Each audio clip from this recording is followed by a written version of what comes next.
Greetings. Good morning. This is Dr. Valerie A. Mills. Thank you for joining me on Releasing Health. I am so grateful to be here to share with you today. Today, we will be continuing our series, Gut Your Skin's Glow. And today, I want to share a little PowerPoint with you, of course, about your skin's glow, but I want to talk with you about hydration, your skin, and your immunity today. So, welcome to each of you who are here this morning. So, I am going to share my screen so that you will see a slideshow that I have, and then we will get started. Let's get this going. So my screen should be coming up momentarily so that you can see that. And it's hydration, your skin, your immunity. It's just taking it a moment here. Greetings to each of you. Give a shout out to my Aunt Carol, who is a faithful tuner in, if that's a word. But thank you all for being here today. So you should see my screen now. Hydration, your skin, your immunity. So as you well know, we have been talking about skin health and getting your skin glow. Before I get started, I just want to remind you that the information that I'm sharing with you is not intended to replace a one-on-one relationship with your medical and healthcare practitioner. It is intended to educate and empower you to make informed decisions regarding your health and your well-being. It is intended as a sharing of knowledge and information from the research and experience of Valerie A. Mills and the experts who have contributed. So I do constantly, continually, fervently encourage you to make your own healthcare decisions based upon your research and in partnership with qualified professionals. So, what is hydration? Have you ever really considered that? Well, I like words. So, hydration, when you look it up, it boils down to it is the process of causing something to absorb water. So, many times I see people drinking lots of water, but not really feeling like they absorbed. So, hydration, when we're talking about hydration, we're really talking about the process of causing something to absorb water, whatever it is that you're consuming. So why is hydration important? Well, water, it composes 75% of your brain. It regulates your body temperature. It makes up 83% of your blood, removes waste, composes 22% of your bones, cushions your joints, helps carry nutrients and oxygen to your cells, moistens oxygen for breathing. Who doesn't need that? Helps to convert food to energy, protects and cushions your vital organs, helps your body absorb nutrients, and it makes up 75% of your muscles. So, this water, 75% of your muscles, 75% of your brain, hey, we need it. So, let me just share a few interesting facts about water.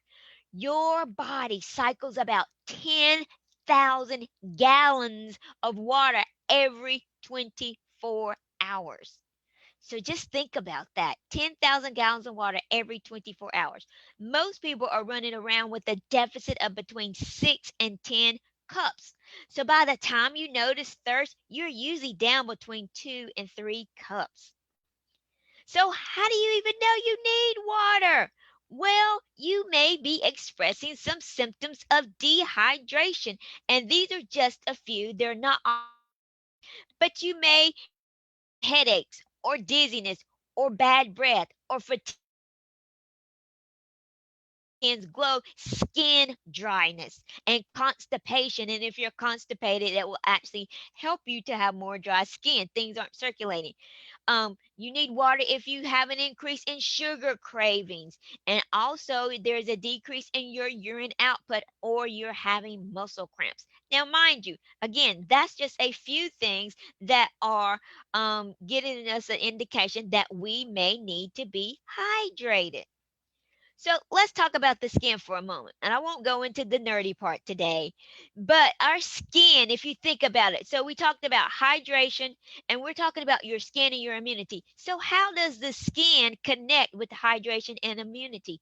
Well, your skin is the first line of defense, one of the first lines of defense to protect our body, to help us to be safe from things getting into our bloodstream and harming us. So your skin is the first line of defense.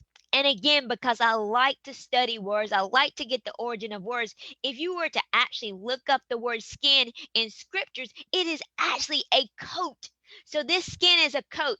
And I like to think of that like when you see animals, when the season changes, is starting to get colder, cooler weather, this animal's skin's coat changes. They begin to get more fluffy, more thick, so it will protect them and keep them warm during the winter, and it is protected. So our skin is one of the first lines of defense between our bloodstream and our immune system, protecting us from the toxins and from those things that can be harmful if they got into our bodies before going through our skin. And remember, the integumentary system, the skin system, is an eliminatory system in our body, and it allows us to get rid of waste, but it is a protector. So you have the layers of your skin. You have your epidermis and your dermis and your hypodermis, three layers of your skin. Within that is your blood vessels and the connective tissues. You have the fat and the sweat glands and the hair follicles. So keep that in mind. Our skin is a protector for us. It is a coat. It keeps us safe from many of the toxins that would harm us had we not have our skin. So let's talk about some tips for drinking water. I know of a lot of people who tell me they don't like to drink water. So let me share some tips with you that may help you if you are one of those who does not like to drink water. So make it a morning habit. First thing in the morning, have a glass of water as soon as you wake up. Now, I recommend that in doing so, that water is room temperature, because you don't want to just put something cold in your body when you're waking up, because your body is starting to move. It's kind of like when the season changes again, you may warm your car a little before you actually get in it to drive. You're giving it time to warm up and get ready so that you can have a good trip, not just getting in it cold ideally, but you want to warm up the body. And because you have been resting throughout the night, your body has been going through some cleansing processes. You don't want to put up water on the fire, so to speak. It requires energy for our body to cleanse itself. Our body requires energy and heat to digest what we put in it. So, first thing in the morning, have a glass of water as soon as you wake up. Another thing you can do is eat your water.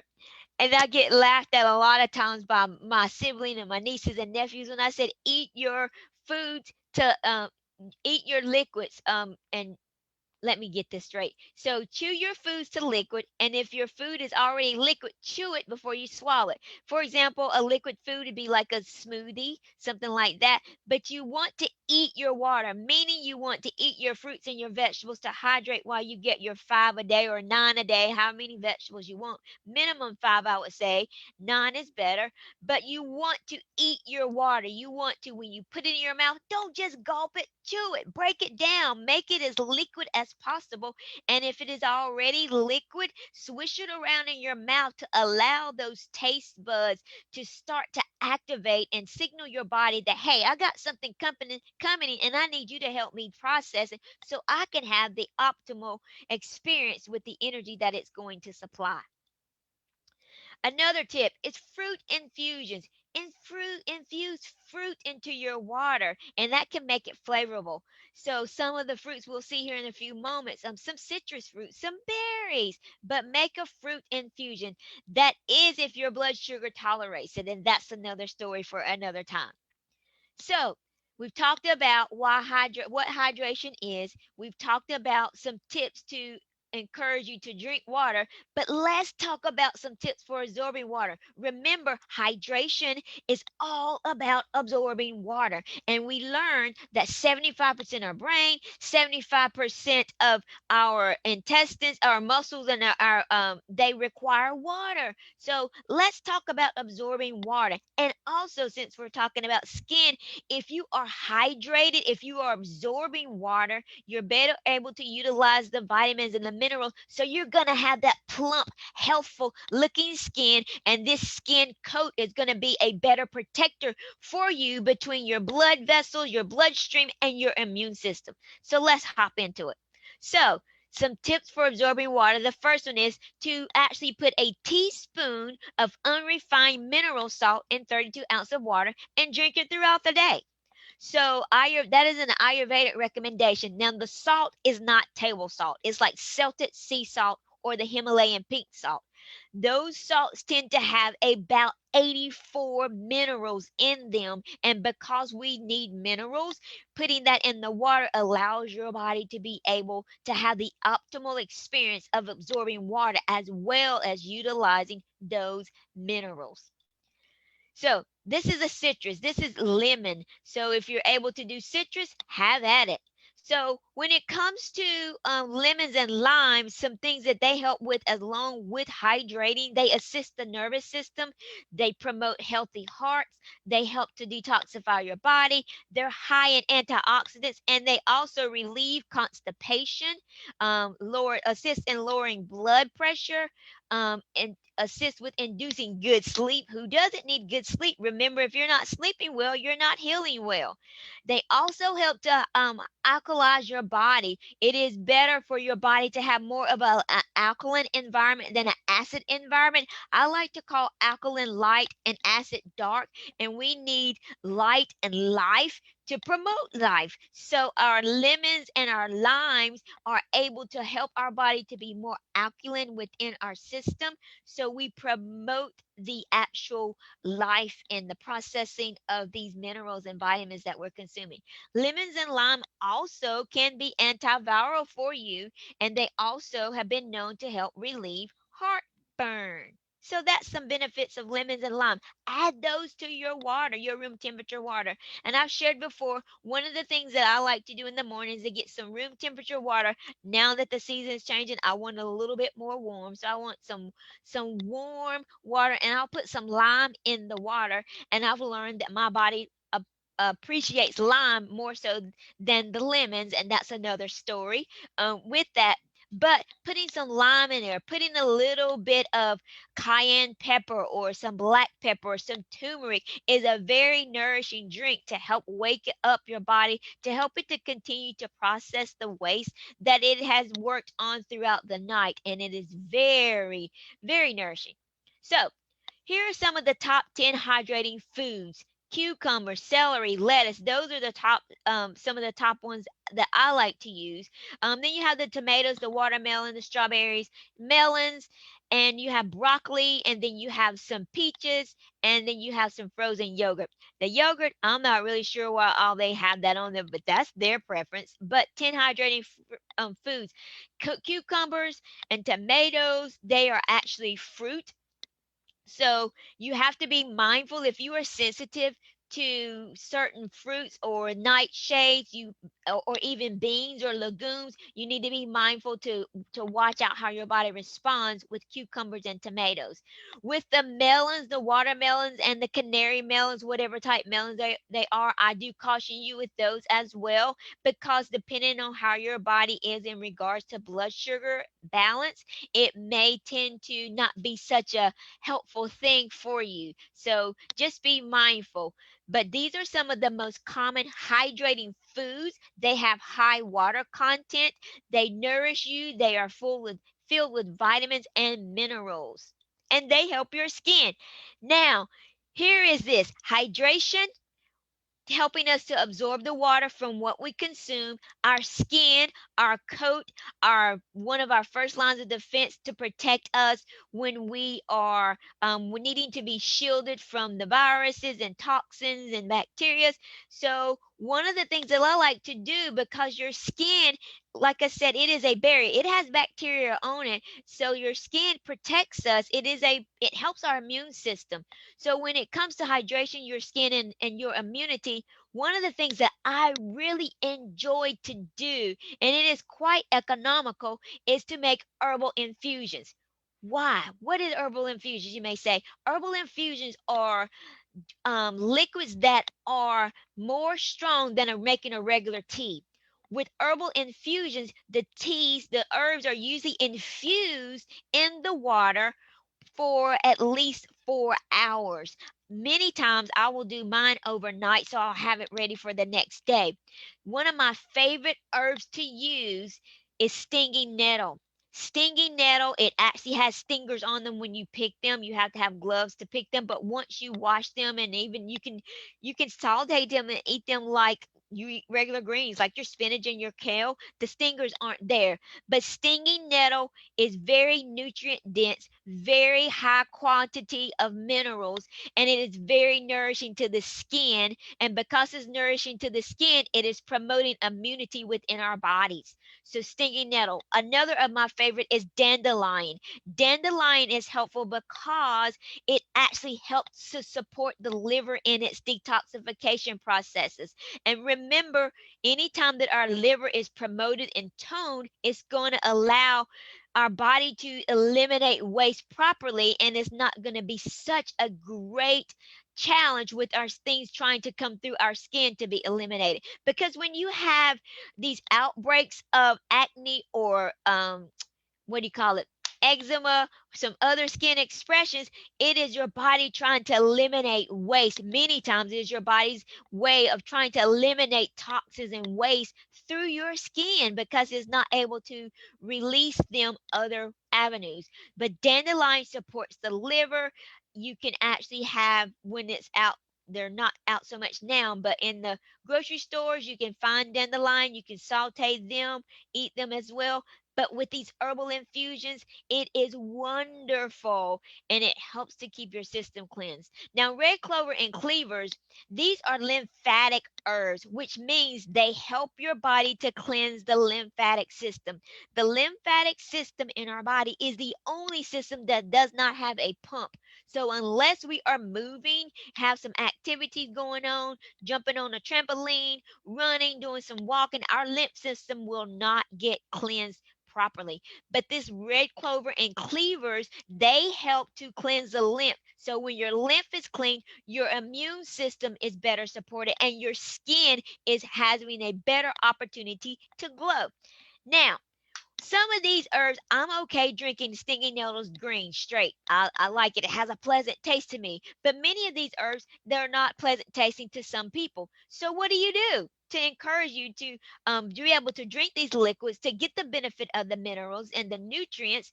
I encourage you to add some peppermint or some spearmint or even some raspberries or some the citrus fruits, whatever it is that you like to flavor the liquid that is actually flavored water, but they're herbal infusions allowing you to get benefits for your skin and your immunity, and you're being hydrated. You're supporting your body's system to be healthful. So add something of little flavor to it. Chamomile is also very tasty and it is very helpful. And it also, one I didn't put on here is calendula. It has more of a bitter taste, but it is very helpful because it actually helps to soothe the gut lining. And it is very helpful. It has been helpful in helping people who have issues with leaky gut to repair that lining of the gut. But chamomile is full of minerals. All of these herbs are. And then elderflower or elderberry. Use that to make a nourishing infusion so that you can get the benefits of the nutrients, support of your immune system, and glowing skin.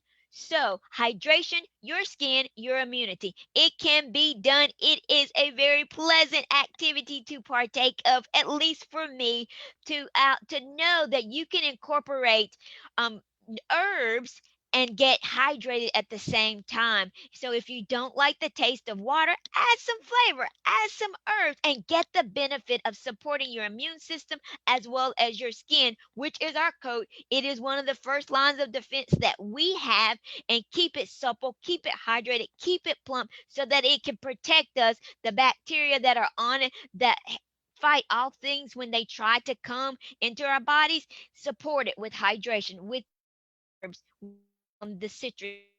So, another thing that I like to encourage you to do when we're talking about hydration, your skin, and your immunity is to think positive.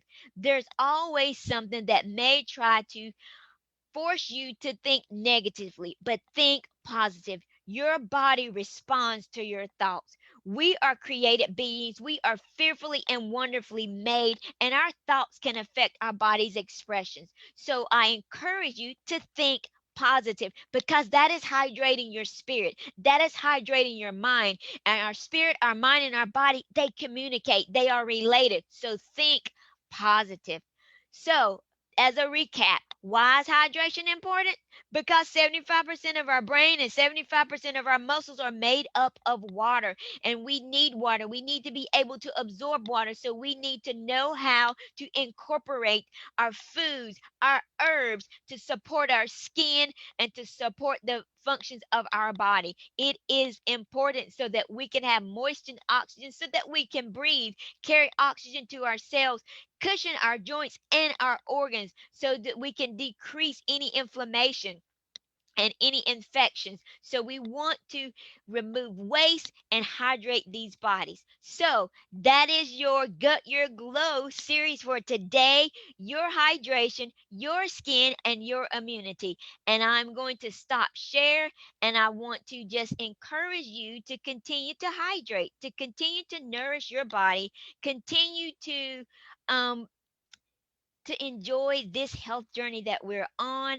And I thank you for tuning in today. I'm going to, let me see, did I stop share or not? It is wonderful when these things are happening and you really can't see. But know that it is possible to hydrate and to use food and herbs for this. So thank you for tuning in. Shoot me all your questions that you have. We will be coming up talking about skin, hair. I've had some questions about how hair plays into all of this. Your skin, your hair, your nails, they're all related. So we will be having some additional broadcasts about Gut Your Glow, your skin's glow, how it affects your immunity, even autoimmunity, your skin and your hair and your nails. So enjoy the rest of your day and continue to release health.